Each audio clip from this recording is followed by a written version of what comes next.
jusqu'à 26 à Grenoble. Pour vendredi et samedi, de belles journées d'été et un vent de nord qui pourrait limiter la hausse des températures. Les valeurs maximales seront tout juste de saison avec 24 à 25 degrés en pleine. Excellente soirée à tous.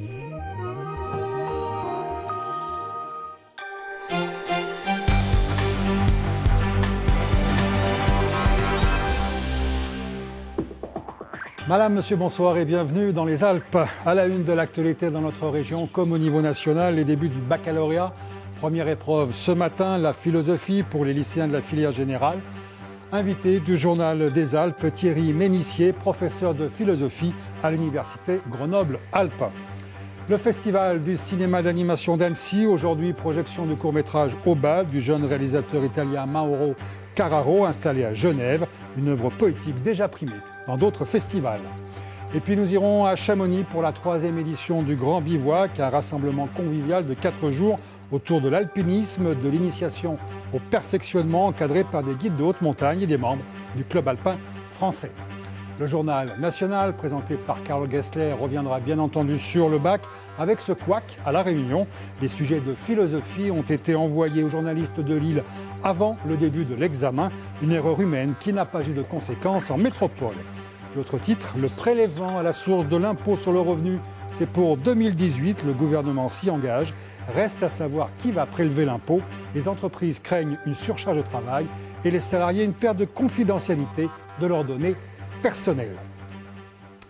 Je ne résiste pas à ce plaisir. Une œuvre d'art a-t-elle toujours un sens? La politique échappe-t-elle à l'exigence de vérité? Suis-je ce que le passé a fait de moi? Eh bien, les candidats bacheliers avaient 4 heures pour disserter sur ces thèmes aujourd'hui ou bien analyser un texte de Cicéron ou Spinoza. La philosophie a donc donné le coup d'envoi des épreuves du bac qui vont s'échelonner jusqu'au 23 ou 24 juin selon les filières. Reportage sur ce jour J au lycée du Grésivaudan à Mélan, près de Grenoble, de Xavier Schmitt, Franck Serroni.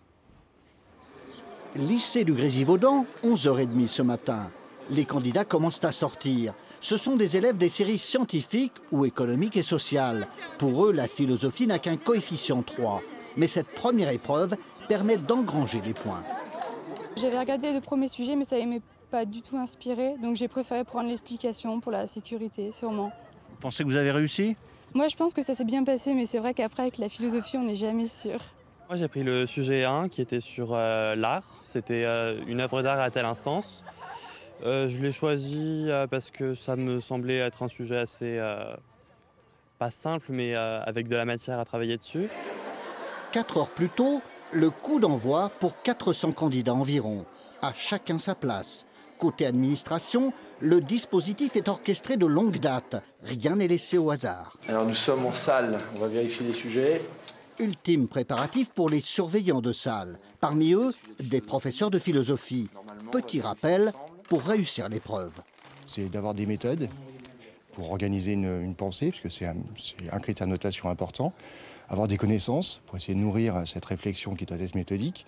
Et puis ce que j'appelle un petit supplément d'âme, qui consiste à s'investir un petit peu plus dans les sujets pour penser réellement. On vous laisse vous installer. Consigne impérative, les candidats doivent remiser leur sac en y laissant leur téléphone portable. Rien ne doit perturber le bon déroulement de l'épreuve.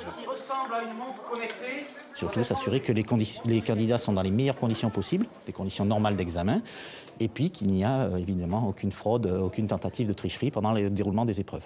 Quelles sont les tentatives de fraude les plus redoutées? Alors, je crois de me souvenir de l'an dernier que ça allait des boulettes de papier dans les chaussettes jusqu'à la montre connectée. La philosophie ouvre le marathon du bac. L'an dernier, le lycée a eu un taux de réussite de 99% en série générale et technique. Alors avec nous sur ce plateau, quelqu'un qui a passé son bac il y a déjà bien longtemps, mais qui a fait de la philosophie son métier. Thierry Ménissier, bonsoir. Vous êtes professeur de philosophie à l'université Grenoble-Alpes. D'abord, une première action sur les choix des intitulés. Les intitulés que vous nous avez rappelés me semblent tout à fait cohérents avec la philosophie du baccalauréat, si j'ose dire. Ce moment rituel où la République, par le biais de ses plus jeunes citoyens, se penche vers quelque chose de l'ordre du sens philosophique. Et vous auriez choisi lequel, vous? Moi, j'aurais choisi, devenu depuis spécialiste de Machiavel, le numéro 2, celui sur le rapport entre vérité et politique. sujet inusable dont Oui, on a bien besoin aujourd'hui. Dont on pourrait parler effectivement pendant longtemps. Est-ce qu'il y a une stratégie? Il y a d'abord ces intitulés vastes, hein, et puis l'analyse d'un texte. Est-ce que déjà, quand on est correcteur ou en tant que professeur de philosophie, c'est déjà un choix important d'ailleurs entre ces deux façons de passer ce bac? À vrai dire, tout cela relève des stratégies des lycéens, stratégies qui se décident en fonction de leur rapport à la construction du plan. Est-ce que c'est plus facile de choisir Ça dépend, à vrai dire. Il y a des gens des étudiants, des lycéens, très tôt, qui se sentent beaucoup plus à l'aise avec la construction d'un plan qui implique un engagement dont parlait, c'est le supplément d'âme dont parlait le collègue dans le reportage, c'était très bien dit. Et puis des étudiants qui préfèrent assurer avec un texte. Encore. Et l'un n'est pas mieux noté que l'autre? Non, je ne crois pas.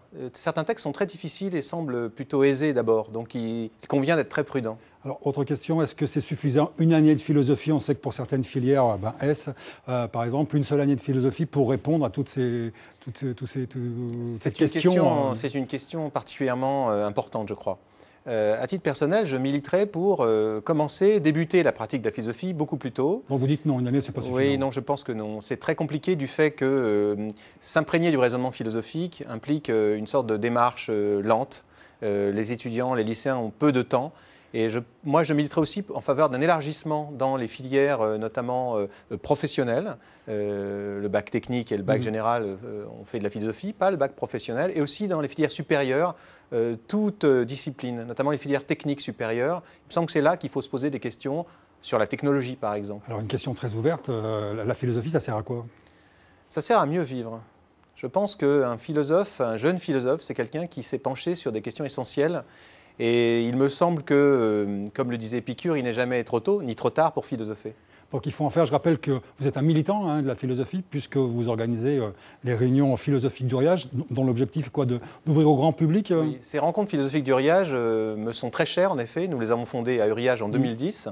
La 6e édition portera sur le thème de la violence, mi-octobre. Et il s'agit de réunir, le slogan que j'ai coutume d'utiliser, c'est le plus haut niveau philosophique pour le plus grand nombre.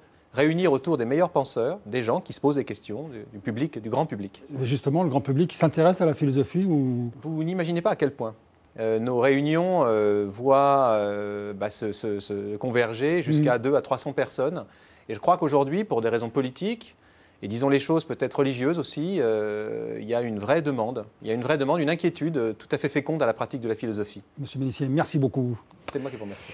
Alors, pour beaucoup de lycéens, le premier des stress ce matin était de rallier les centres d'examen sans encombre. On le sait, les trains régionaux, par exemple, ne sont pas toujours à l'heure, c'est moins que l'on puisse dire. Heureusement, aucun problème particulier n'a été recensé. Aujourd'hui, il faut dire que la SNCF avait prévu un dispositif d'accueil et d'orientation. Renaud Gardette, Bernard Portugal. Dans le hall de la gare, pour la 2e année consécutive, les gilets rouges spécial examen de la SNCF ont été déployés. 4 volontaires qui sont restés plan du quartier à la main pour orienter d'éventuels élèves qui seraient perdus ou en retard. L'an dernier, le dispositif avait été particulièrement apprécié. Le jour du bac correspondait à une journée de grève. Mais cette année, aucun retard ni perturbation. L'accueil se voulait rassurant. Ce matin, tous les bacheliers connaissaient déjà la ville. On sait que la première journée du bac et la philo, c'est plutôt stressant. Et puis c'est aussi un dispositif de veille opérationnelle en cas de retard de train, pour prendre en charge tous nos clients, mais avoir une vision particulière sur les candidats, et puis les réorienter et les prendre en charge correctement. Un peu avant 7 heures, les premiers bacheliers ont donc débarqué. S'ils connaissaient leur chemin pour aller au centre d'examen, ils ont quand même rencontré sur leur route pas mal d'angoisse. Un peu stressé, c'est vrai. Ouais. J'ai pas trop envie d'y aller, mais bon, faut y aller. Il faut. Hein. Oui, il faut. Et ouais. J'ai pas dormi en fait, mais j'ai toujours des problèmes de sommeil, donc voilà. Moi ça va, je suis pas très fatigué. Réviser un peu dans le train, donc ouais, ça va, ça devrait aller. Ce jeune homme, lui aussi, va passer une épreuve. Pour son lycée horticole, ce sera demain. En attendant, il s'est détendu dans la gare avec ses quelques notes. Après, ce sera à lui de jouer. Suite du vaste coup de filet hier dans le milieu des trafiquants de drogue de toute la région Rhône-Alpes, au cours de laquelle une trentaine d'individus a été interpellé. Un des 4 véhicules saisis à Bourgoin-Jallieu a été incendié cette nuit dans l'enceinte même du garage Bourgoin Dépannage. Les malfaiteurs cherchaient sans doute à effacer des traces compromettantes. Céline Aubert, Nathalie Rapuc. Ce n'est plus qu'une carcasse calcinée, noircie par les flammes. C'est cet Audi qui, sans nul doute, était visé, vraisemblablement, pour effacer des traces. Dans la nuit, des individus sont venus, et puis ils sont rentrés, malgré les caméras, malgré les chiens, ils ont réussi à pénétrer sur le parc et à incendier le véhicule, tout simplement. Dérangés par l'alarme, ils n'ont brûlé qu'une voiture. Il y en avait 4 au total. Saisis la veille dans la foulée des interpellations de Bourgoin-Jallieu. Un coup pour rien. Les prélèvements d'empreintes et d'ADN, la gendarmerie les avait déjà faits, comme les scellés en témoignent. Les Fougères, à Villefontaine, l'un des quartiers ciblés par la JIRS de Lyon. Mardi à l'aube, la juridiction interrégionale spécialisée a piloté une trentaine d'arrestations dans le Rhône et dans le Nord-Isère. 200 gendarmes et policiers déployés. C'était 8 heures en partant pour le travail. J'ai tourné à droite et j'ai vu qu'il y avait 3 voitures. Il y avait 2 voitures de gendarmerie et une voiture banalisée devant l'immeuble. Et j'ai supposé que c'était pour un trafic de stupéfiants dans le quartier. Un vaste trafic entre l'Espagne, la France et le Maroc. Cannabis et cocaïne. Un réseau international dans le viseur des enquêteurs depuis bientôt 2 ans. Et les investigations sont loin d'être terminées. Les gardes à vue ont été prolongés pour des présentations devant le juge jeudi et vendredi. C'est la seconde opération de grande ampleur de la JIRS de Lyon en moins d'1 semaine. Le syndicat UFA-PUNSA Justice dénonce une agression d'un membre du personnel du centre pénitentiaire de Saint-Quentin-Falavier par 2 détenus. Les faits se seraient produits mardi dernier. Ils ont entraîné 6 jours d'arrêt de travail pour le surveillant. Le syndicat dénonce la pénurie de personnel. Tous les détails sur notre site internet alpes.france3.fr. Et puis ils étaient nombreux cet après-midi à venir assister aux obsèques de Joël Grisolet à l'église de l'île d'Abo. De simples concitoyens, des élus, le préfet de l'Isère sont venus témoigner de leur solidarité à l'égard de la famille du maire de Villefontaine, également vice-président de la communauté d'agglomération des Portes de l'Isère, décédé vendredi dernier d'une crise cardiaque à l'âge de 64 ans. Le conseil municipal se réunira à la fin du mois pour élire son successeur.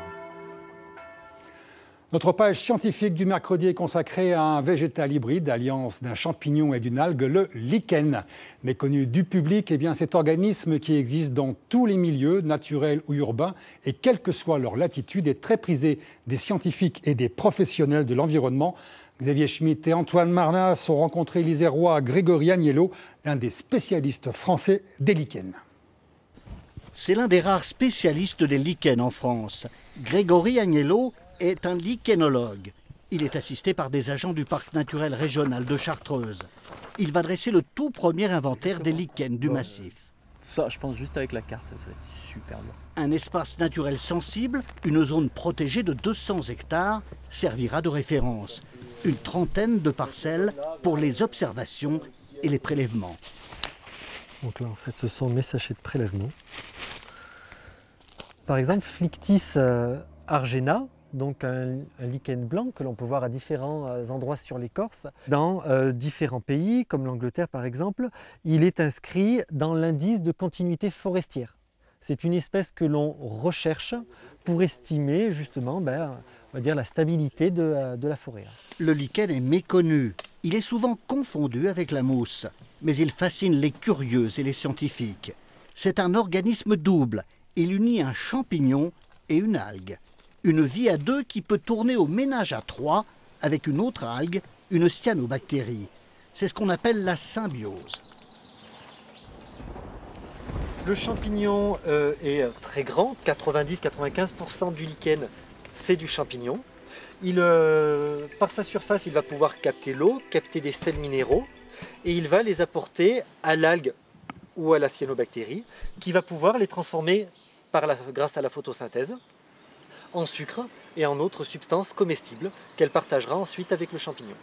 Le lichenologue explore aussi les zones urbaines. Les lichens colonisent tous les milieux, sur tous les continents. Ils s'adaptent aux conditions les plus extrêmes, d'où la diversité des couleurs et des formes et des espèces. 20 000 dans le monde, 3 000 en France. Beaucoup servent de sentinelles biologiques, notamment pour la qualité de l'air. Nous voyons effectivement beaucoup d'espèces qui sont nitrophiles, donc qui aiment l'azote. Or l'azote est un polluant des voitures, de la circulation automobile. Mais vous avez aussi d'autres espèces, par exemple ici, Evernia prunastri, qui elle est une espèce plus sensible. Donc le fait qu'elle puisse s'installer et se développer montre que malgré tout, la qualité de l'air ici sur le campus de Grenoble est relativement bonne. Pas de feuilles ni de tiges dans ce végétal, ni de racines. Le support, arbre ou roche, est déterminant. Certaines espèces minuscules sont difficiles à identifier sur le terrain. Il faudra les analyser en laboratoire. On se rend compte qu'il y a une infinité de petits critères morphologiques différents qui fait qu'en fait ce sont des espèces différentes. Et on peut voir un tableau, un véritable tableau vivant sur un arbre. Les lichens sont un maillon essentiel des écosystèmes, mais leur croissance est très lente, entre 1/10 de millimètre et 1 centimètre par an, selon les espèces. L'inventaire de la Chartreuse va servir à mieux les connaître et les protéger. Le préfet de la Savoie a ordonné ce mercredi un tir de prélèvement d'un loup sur le territoire des communes de Saint-Alban et Saint-Colomban-des-Villars. 7 attaques ont déjà été enregistrées sur ce territoire. Il est temps de prendre la direction d'Annecy pour notre page spéciale consacrée au Festival du film d'animation, page signée Ingrid Pernet et Serge Voret.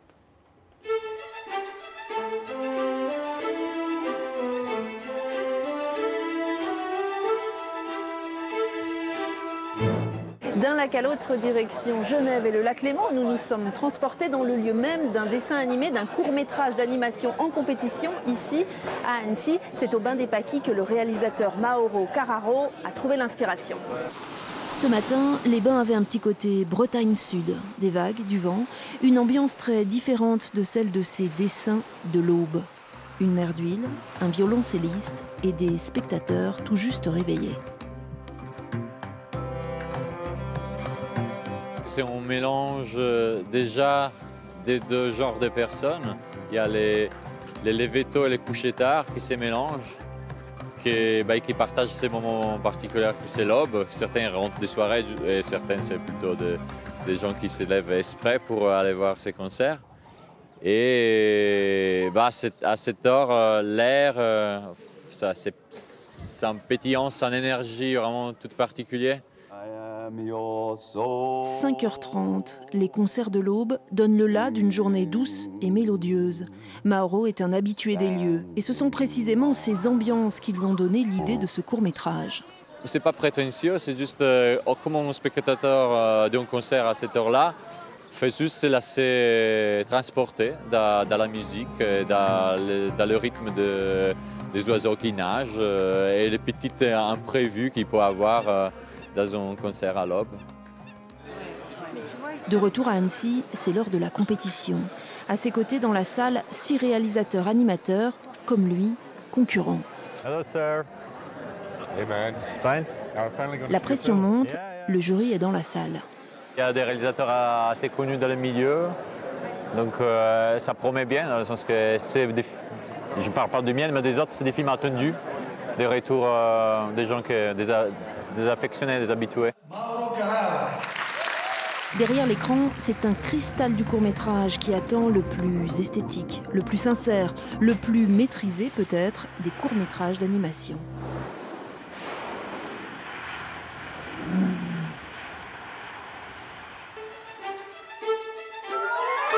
Le coup de cœur du soir, c'est un anniversaire. 30 ans, ça se fête. Le MIFA, le marché du film, a ouvert ses portes ce matin.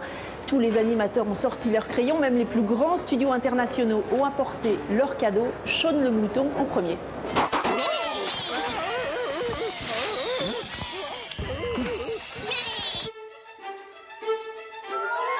Demain, ce sera leur journée. Ces petites créatures jaunes, les mignons débarquent à Annecy sur le Paquis à 16h30.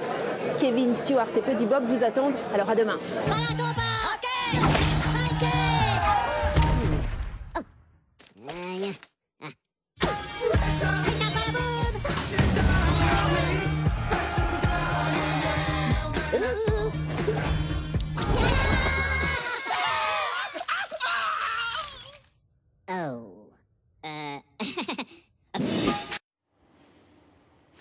Une information de sport, le FC Grenoble Rugby a été placé dans la poule 5 de l'European Rugby Challenge Cup pour la saison 2015-2016 à l'issue du tirage au sort qui s'est déroulé ce mercredi à Neuchâtel en Suisse. Les Grenoblois vont retrouver les London Irish, comme c'était déjà le cas la saison dernière, Édimbourg, les Écossais et le club français d'Agen, fraîchement promu en top 14. La première rencontre aura lieu le week-end du 13 novembre 2015.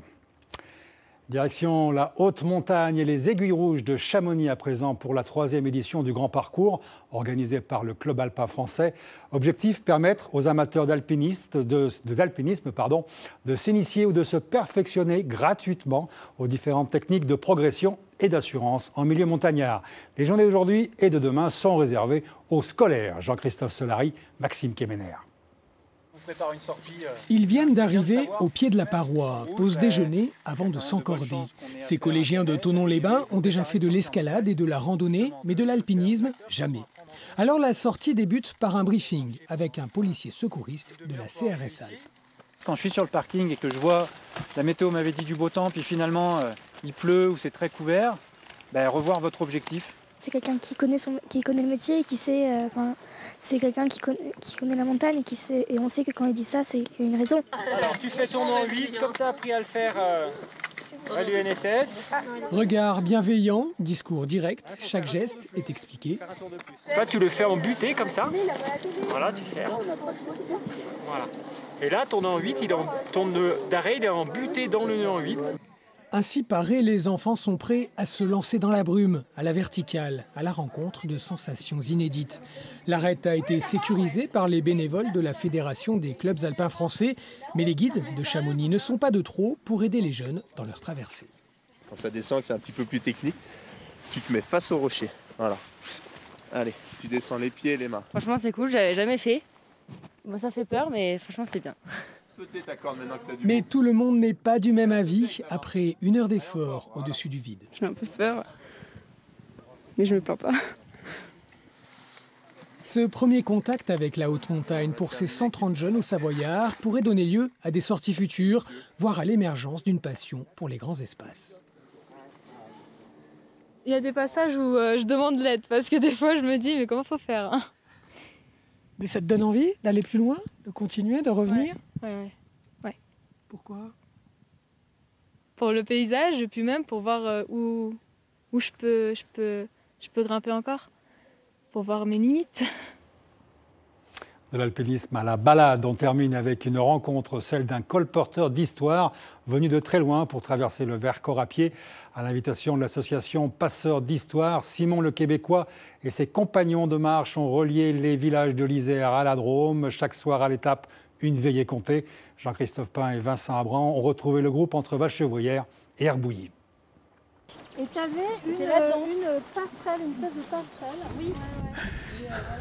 Les histoires, là. Ça fait du chemin. Mais tu vois par là-bas, là, t'es... là. Après le chemin, il y a la forêt. Puis après la forêt, il y a le chemin. Fait que là, on s'en va rencontrer des charbonniers puis des charbonnières. Fait qu'on est attendu. Jongle, tu sais, avec des histoires que je connais, puis les charbonniers puis les charbonnières. Là, j'ai une chanson que j'ai entendue quand j'étais jeune. Ça fait « Charbonnier, mon ami, là-haut sur la montagne. Charbonnier, mon ami, là-haut sur la montagne. » Le conte, ça fait voyager. Les charbonniers d'aujourd'hui, Simon va les rencontrer ici, au cœur de la forêt de Chalimont. Salut. Serge. Serge, Simon. Salut Michel. Salut Michel. Un peu croisé, mais... Ouais. Tu vois, par exemple, ça ressort comme on a mis. Ça, c'est la qualité. Ça, c'est toi qui l'as fait, Steph. Ouais, on l'a fait ensemble, hein. Tout ça, tu fais rien. Quelqu'un d'autre. Du vrai charbon de charbonnier. Tu vois, le bois ressort avec l'écorce. Ah oui, fait avec toutes les scies, etc. Tu vois. OK, fait qu'il est comme pétrifié, charbonnisé. Ouais, il est pétrifié. Ah ouais. Ça perd toute l'humidité, les sèves naturelles, tout ça. Ce savoir, ils l'ont ressuscité. Eux aussi sont des passeurs d'histoire. Charbonnier, mon ami, aurais-tu le courage? Charbonnier, mon ami, aurais-tu le courage de prendre un doux baiser sur un si beau visage? On se fait des feux. Simon fait résonner les arbres du rire des charbonniers. Grâce à lui, leur feu illumine encore la profonde forêt du Vercors. Elle a dit, Joe, regarde la lune, regarde! La lune, c'est un petit trou par où on regarde le soleil. Là, je fais une parenthèse.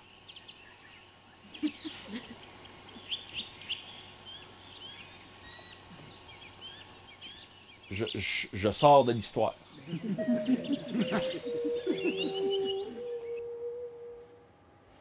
Fin de ce journal dont le principal titre était bien entendu le début des épreuves du baccalauréat avec la philosophie. Ce matin, je ne résiste pas au plaisir de vous rappeler quelques-uns des thèmes imposés aux lycéens. Une œuvre d'art a-t-elle toujours un sens? La politique